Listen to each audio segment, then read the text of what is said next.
Much for joining my show. If I could begin by asking what it would take Israel to bring an end to this one-sided war on Hamas in Gaza. Unfortunately, I don't think Israel can be looked at as a rational actor in this sense. We've seen Israel drifting towards a radical right wing dominated nation where traditional secular Judaism has been captured by this radical Zionist philosophy, where tolerance of the Palestinian people, tolerance of Arabs, tolerance of anybody who dares to question the God-given right of the Jewish people to reassert themselves over greater Israel. It gets shouted down that you can't have a discussion, you can't have a debate. I'm not condoning the murder of civilians. I would never condone the murder of civilians, but I think we have to view the Hamas actions on October 7th in a different light.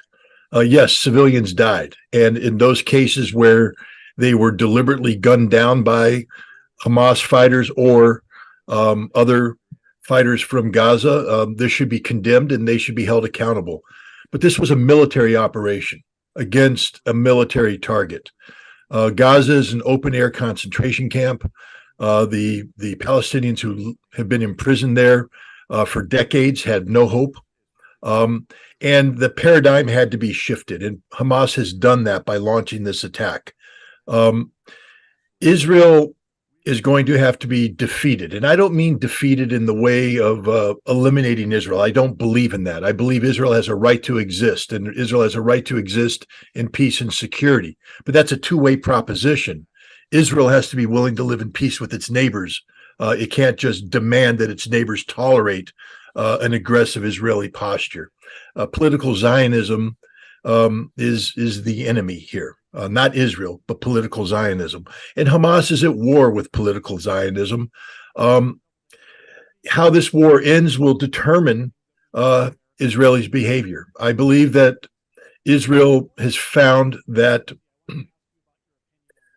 contrary to its expectations, the international community has not aligned itself fully with Israel to condemn the Hamas actions. Again, I think everybody condemns the senseless slaughter of civilian life, but one can't forget in the same breath that we condemn any excesses carried out by Hamas or Palestinian militants, that we must also condemn the excesses of the Israeli Defense Force and what they're doing to Gaza. Over 6,500 murdered. It's not killed. This isn't combat what's taking place. Exactly.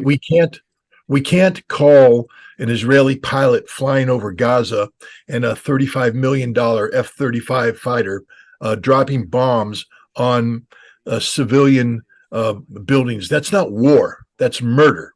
That's a war crime. At least Hamas had the courage to close with and engage Israeli forces in face-to-face combat. And Hamas suffered heavy casualties as a result. That was war. What Israel is doing to Gaza is not war. It's the brutal slaughter of an innocent civilian population, a helpless civilian population trapped in a prison of Israel's own making. And I think the world is seeing this and rejecting this. And this is the key to any outcome, because Israel will have to be convinced that in order to survive, it will have to change the way it relates with the Palestinian people. It will have to accept a Palestinian nation that is the equal of Israel in every way. The day of Israeli exceptionalism, the day of Israeli supremacy is over. And Hamas has proven that. There's a terrible situation now in Gaza. People inside Gaza can't go in Egypt. Egypt has blocked. Israel is bombing them. They move from south to north. Even there, they are being bombed. There's no fuel, no electricity. Hospitals are almost coming to a grinding halt. In that kind of scenario, when West is backing, virtually backing this bombing, carpet bombing, because they are not going beyond just usual conventional statements. They are weaponizing Israel. So, what kind of scenario is building up out of this? One of the greatest humanitarian crises in the modern history. I don't want to sound insensitive and I don't want to sound harsh, but we are at an inflection point in world history, in Middle Eastern history. If the Palestinian people are to have a future at all, now is the time that the world needs to rally around a Palestinian state. And they won't do that by giving in to Israeli demands. The population of Palestine has no future if we simply return to the status quo. If at the end of this conflict, we return to a concentration camp where 2 million people are held hostage by a supremacist Israel, a Zionist Israel, and Hamas will be forever condemned to find outlets for the hatred that accrues from such a reality. You know, in the history of mankind, we've seen figures talk about nonviolent resistance. We've seen figures speak of the need to go on a protest, whether it's a hunger strike or simply saying, I will not accept this anymore, and I challenge you to beat me into submission, but I will never submit. The Palestinian people are in a position now where they are being called upon to make the ultimate sacrifice for their future of Palestine. They must withstand this horror. They must sacrifice themselves to this horror, because only by subjecting the world to the reality of the consequences of Israeli policies will there be change.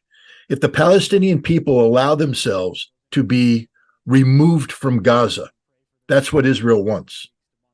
And it means they will never have a homeland. If the Palestinian people allow a ceasefire to take place to bring them humanitarian assistance without changing Israeli policy, then they have achieved nothing. But if the Palestinian people, through their courage, are participating in the consequences of the brutal policies of Israel that are tolerated by the West, if the Palestinian people do not yield and show instead the starving babies, the diseased population, the dead civilians, and are willing to sacrifice themselves on this altar, the world will come to their assistance. The world will pressure Israel to change its ways, but only if the Palestinian people do not yield on this issue. They cannot yield on this issue, because once they yield, Israel wins. Israel military launched a limited ground offensive. I perhaps can't call it a ground offensive. It immediately withdrew. And do you think they're testing the water, or they really have some kind of plan to go for a ground offensive? Perhaps this ground offensive may be on the debris of Gaza? I think what we saw last night was for the propaganda move, for domestic political consumption. Israel needed to be seen as doing something. They've been promising a ground offensive for 2 weeks now. They've assembled 300,000 troops. They had to be seen as doing something. What was accomplished last night? Nothing. We got videotapes of Israeli tanks probing Gaza and then withdrawing from Gaza. They were not decisively engaged by Hamas. Hamas could care less about that probe. But Israel is being confronted by the United States and others who are saying, you cannot carry out a ground offensive because the dangers of escalation are real. Hezbollah could become involved. Iran could become involved. Then we have a regional conflict, the outcome of which is uncertain. There is no guarantee that Israel and the United States would win a regional conflict. In fact, many military analysts, myself included, think that Israel and the United States would lose a regional conflict, not in terms of, again, the destruction of Israel or the destruction of the United States, but we would lose by not winning because it's a conflict we can't win. So Israel is frustrated right now. Their politicians, we need to also remember this. Every Israeli politician and every general that stands before the public today and speaks so aggressively and with such certainty about the Israeli cause betrayed Israel. They are the ones responsible for October 7th. They are the ones responsible for everything that has happened. And so they are desperate to retain their significance as authority figures. And so they are looking for visually pleasing, demonstrations. And that's what we had last night, a visually pleasing demonstration of power that was nothing, no such thing. It shows Israel's weakness. Israel cannot fight a war in Gaza and win. They don't have an army capable of fighting a war in Gaza and winning. But they have talked so strongly about fighting a war in Gaza and winning that they have to be seen as doing something. And so that's what last night was, a demonstration of nothing, trying to convince people that it was something. How do you interpret militarily the presence of two U.S. aircraft carrier in the Middle East? Will it deter Iran? Will it deter Hezbollah? Or will it deter the other Arab countries, which I don't think they will? But if there is any possibility, there perhaps Hezbollah may intervene from the northern side of Israel. What kind of scenario can possibly build up? But my understanding is that even Hezbollah is reluctant, Iran is reluctant. They don't want to escalate this war. Well, let's start with that. There's a lot of talk in the West that Iran green-lighted the Hamas actions. This is the furthest thing from the truth. What Hamas did was a Hamas initiative done on a timing chosen by Hamas against objectives chosen by Hamas. Hezbollah, they're the only organization that's only Arab organization that's beat Israel twice. They beat Israel from 1995 to 2000 in southern Lebanon, and they beat Israel in 2006 in the 33-day war. But the price paid by the Lebanese people was horrific. The Israeli bombardment of West Beirut and Lebanese towns and villages in southern Lebanon exacted a horrific toll on the Lebanese people. And Lebanon today is a nation that's going through a serious political and economic crisis as a result of that and other things. Hezbollah is not just a military organization, it's a political party, and it's heavily engaged in the political processes inside Lebanon, trying to avoid political catastrophe, trying to rebuild Lebanon. They are committed to this.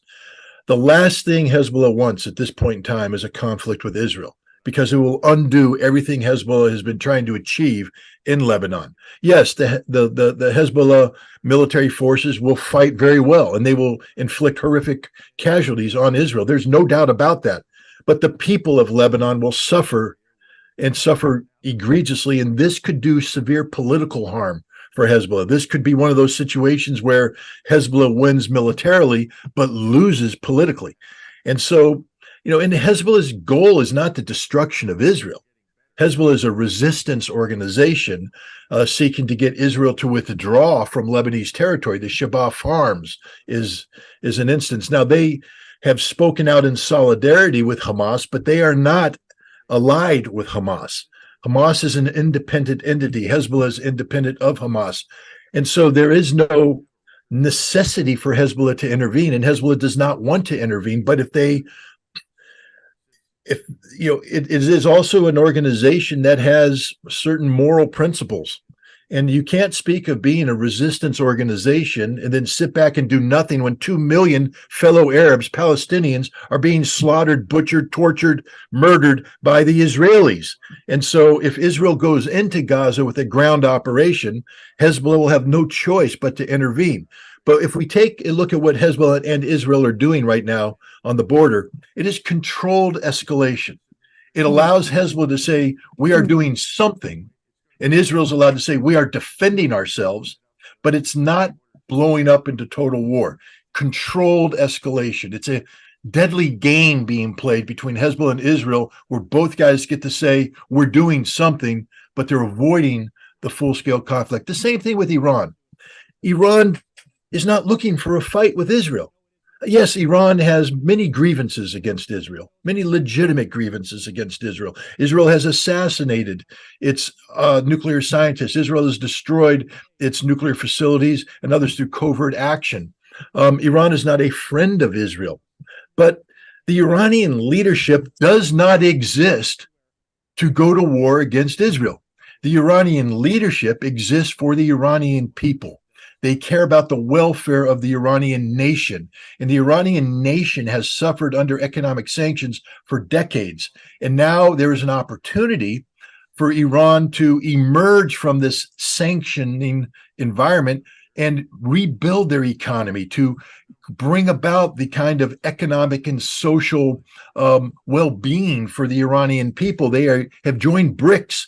They made peace with Saudi Arabia. They've joined the Shanghai Cooperation Organization. This is their future. This is the future that they wanted. This gives the Iranian people hope. And Iran's not going to throw it all away to engage in a war with Israel. And so the point that you earlier on made, Palestinians will have to fight on their own. And that is a bitter reality. And then you also indicated the greater possibility of Israeli losing this war, maybe at the cost of, huge collateral damages to the people inside Gaza. What kind of scope and shape of Israel's military defeat would be? Just give me some basic idea about it. Well, it's up to Israel. First of all, Israel has already lost. They've lost. They've lost the war. They lost the war on October 7th when their government which had promised and premised itself on the notion of security, was asleep at the wheel. They lost it on October 7th when Israeli intelligence, which was considered to be the best intelligence service in the world, failed to detect and predict the Hamas attack. They lost on October 7th when the Israeli army was defeated in a stand-up fight with Hamas fighters. So they've already lost. War is an extension of politics by other means. And so we can't just look at the military aspects of that. We have to understand the political consequences of this. And Israel has lost, and they're losing now, even though they're destroying Gaza, they're losing global opinion. Turkey has just come out, Recep Erdogan, and said that Hamas is not a terrorist organization. They are freedom fighters. They are liberators. And the sentiment around the world, especially as Israel continues to slaughter innocent Palestinian people, is that it's Israel who's the bad guy, not Hamas. So Israel lost the political fight already. How this ends is up to Israel. They can mitigate the damage done not only to themselves, but to the region by accepting a face-saving mechanism out. And I believe the face-saving mechanism will be a continued siege of Gaza, where they carry out more bombing, they carry out some limited raids like they did last night, and then the world will impose a ceasefire and Israel will back off.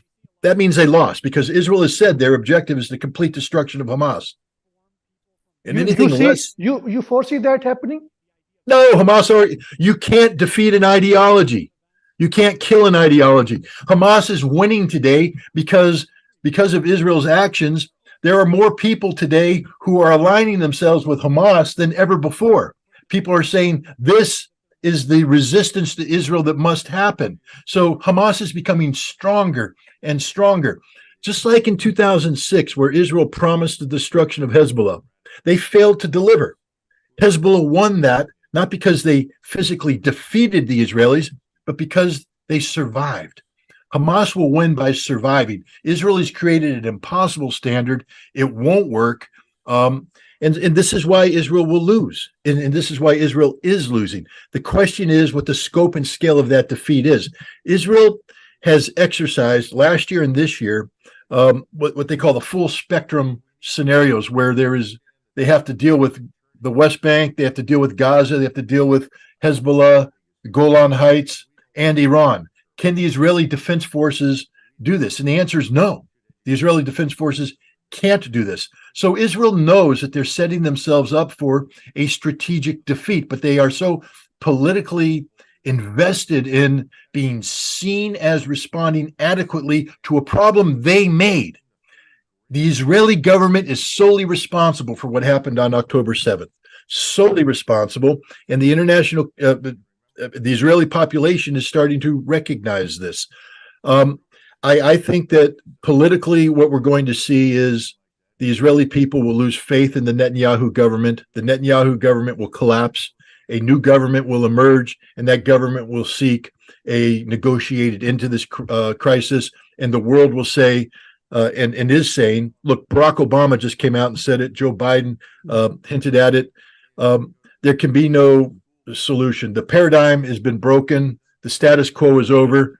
Whatever happens, there will be a Palestinian state. There will be a Palestinian state. And this is a huge victory for Hamas, a huge victory for the Palestinian people if they don't surrender, if they continue the struggle. But over the years, we have seen that Netanyahu has been working 24 hours on one thing to make two-state solution as a non-viable project. He has been trying to normalize with Saudi Arabia, with other Muslim countries.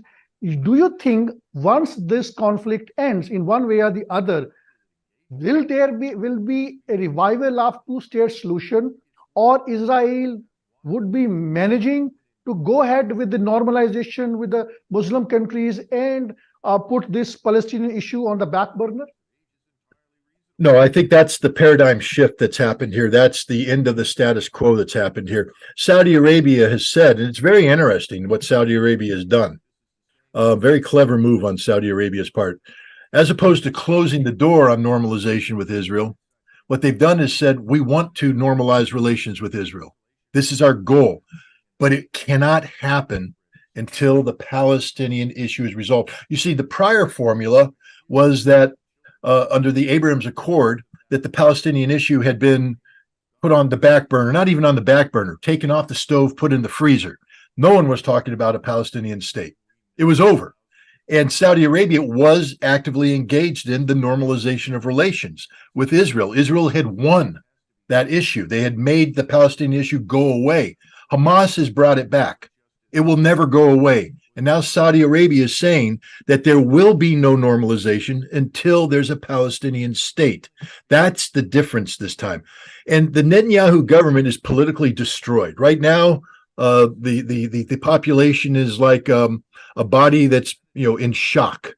You've been shot, you've been hurt, you're in shock. You have adrenaline in, you have and the endorphins have kicked in, and you're standing up. But soon those are going to fade away, and the extent of the harm is going to come in, and you're going to collapse. The Netanyahu government is finished. It's done. It's over. Its time in history is finished. Political Zionism is finished. It's done. I believe that the future will be dictated by a new Israeli government that has to deal with the realities they face, that they will not be able to emerge from this unless there is a viable Palestinian state, a two-state solution. Scott, Israel has been marketing itself that it has an invincible army. It has a Mossad, which has its intelligence network, both technologically and also people on the ground in the Arab world. And it has been marketing this idea of an advanced technology, which it would sell to the countries which would normalize ties with it. Do you think after what Hamas has done with Israel now, the myth of Mossad being unparalleled, the myth of Israel military being so-called invincible, and the myth of Israel's advanced technology, which is it has been exporting to the many countries, and it wants to export to the countries which would normalize ties with it. Do you think it's all over? Let me put it this way. I'm an American, and I believe in one of the foundational principles that define America, that all men are created equal. All men are created, and that means all men and women are created equal. All humanity is equal. That there's no difference between me and you. I may be an American, you may be Pakistani. There's no difference. There's no difference between an Israeli and an Egyptian, or an Israeli and a Palestinian. In sports, we can take two teams and they can have similar physical capabilities, similar intellectual capabilities. But the team that has imbued itself with confidence, that believes that it is the best, and then convinces the other team that they are indeed the best, when you walk on the playing field, we know who's going to win. The team with confidence. Israel, for many decades now, has convinced the world that its intelligence services are the best, and the world believes it. We accepted it at face value. And so the world is intimidated by this. Israel has convinced the world that the Israeli Defense Force is unbeatable, and the world believed it. The Arab world believed it. They had an inferiority complex. Israel has been operating under this notion, and it's been exposed, of the ethnic superiority of the Jewish people over everybody else. That's the principle of political Zionism, is the supremacy of the Jewish people over everybody. Everybody is inferior to the Jews. And I'm not anti-Semitic. I support Jews, I support Muslims, I support Christians as equals. I will never support the notion that Jews are God's chosen people, because what does that make you and I? We are rejected by God. It's ridiculous. But nobody challenged it, because Israel had marketed itself as this exceptional nation with an exceptional people. That day's over. That day's over. Hamas proved that the Israelis bleed just like everybody else. Hamas proved that the Israelis are as human as everybody else, that the Israeli intelligence service is not infallible. They made a huge mistake. That the Israeli Defense Forces is not invincible. They die like everybody else when shot with a bullet. This is the reality. The myth of of Israeli Zionist supremacy has been eliminated. It's over. An offshoot question. Do you think this was the reason because of which Israel enjoys support within the ranks and files of the Western government, or there is something else because of which Western governments have been supporting Israel despite the fact it has been conducting a genocide of Palestinians, not now, but also over the course of so many decades? This is a tougher question. This is a very difficult question, because it requires we in the West to be honest about what's happened here. We have allowed the mythology of Israel to be incorporated into our very existence, so that we identify with Israel as if it is us. So in the United States, we look at Israel and we identify Israel as an extension of America. In Europe, they look at Israel as an extension of Europe. It is not. Israel is a cruel Zionistic state that exists only because they've evicted hundreds of thousands of Palestinians from their homes.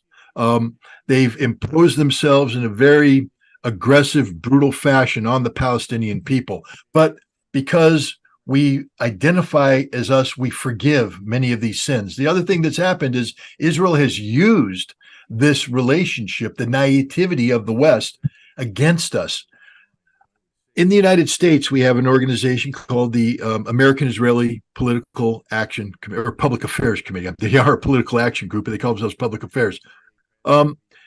They have bought Congress. They own Congress. Congress right now can't look at the first thing that the newly elected Speaker of the House did when coming in. He didn't get up and say, I'm here for America. I'm here for the hardworking people of America. I'm here for the homeless in America. I'm here to make healthcare better. He said, the first thing I'm going to do is put a bill forward to get billions of dollars to Israel. That's the power that Israel has over the United States. They own the Congress. The Congress is their servant. I think one of the things that's going to happen from this is that we are going to be compelled to look at Israel in a new light and recognize that while Israel has a right to exist, like every other nation, that the Israeli people have a right to live in peace, that they are not us. Israel is not America. Israel is much different than America. They don't share our values. They don't share our principles. They are capable of committing mass murder against the Palestinian people. And that day is over. I think we're looking at a fundamental relook of how the West treats Israel, no longer as an extension, but as just another nation in the Middle East that has to learn how to live in peace with its neighbors. Do you think Israel's nuclear program is safe enough? Its warheads are safe enough? And do you think it is a danger for the world? And under what condition do you fear Israel can possibly use its nuclear warheads? Well, first of all, it does exist. Israel has a very massive nuclear weapons program. It is a threat to the internet. It's the threat to the world because it exists as part of a doctrine known as the Samson option, meaning that if Israel ever feels that it's being defeated, it will use these nuclear weapons to kill everybody. What conditions would they use their nuclear weapons? I think one of the greatest threats right now is the fact that both Hezbollah and Iran possess conventional military capabilities that can destroy Israel. Hezbollah has hundreds of thousands of rockets, precision-guided rockets that will. Israel's a very small country, and it's even smaller when you remove the deserts and when you focus simply on the populated areas, on where their military resources are. It's a very limited number of targets. Hezbollah alone will be able to destroy these targets. Israel has no defense. If Iran comes in, the destruction will be by orders of magnitude even greater. It will literally be the physical destruction of Israel. And if this occurs, Israel will respond with nuclear weapons against Iran. That's a guarantee. And so now that we've identified this, I think we need to look at how do we get Israel to voluntarily give up its nuclear weapons program. And Israel can only do that if they believe that they are secure. But again, the idea of a two-state solution, in order for it to work, you have to eliminate the notion of Israeli exceptionalism, that Israel is not better than anybody else. The United States must immediately reverse its policy of ensuring that Israel has a technological advantage over its neighbors. No, you can't be equal if you've empowered yourself to be superior. Israel must be an equal, and we must limit their military to that which is necessary for legitimate self-defense purposes, and we must get rid of their nuclear program. I don't know. I saw some statements by Pakistani politicians who aren't the decision makers, but that if Israel attacks Iran, that Pakistan would join the fight by using its missiles. I think Israel needs to be told this, frankly, that if it uses nuclear weapons against Iran, that somebody is going to use nuclear weapons against Israel, that it's not a free game. Israel doesn't get to threaten people without feeling the threat in return. I'm not promoting nuclear conflict. I'm promoting actually nuclear disarmament. I would like Israel to get rid of its nuclear arsenal. I would like Pakistan to get rid of its nuclear arsenal. And also I would like India, China, Russia, the United States, France, Great Britain. There's no reason for any nuclear weapons to exist in this world because all they do is threaten the world with global annihilation. But Israel cannot be allowed to have a nuclear weapons program that threatens the region, because it's one thing to say the region threatens us, therefore we must defend ourselves. It's another thing to say, I am the bully who gets to beat anybody up, and if you dare stand up to me, I will drop a nuclear weapon on your house. And that's what currently exists. It's unacceptable. Thank you so much.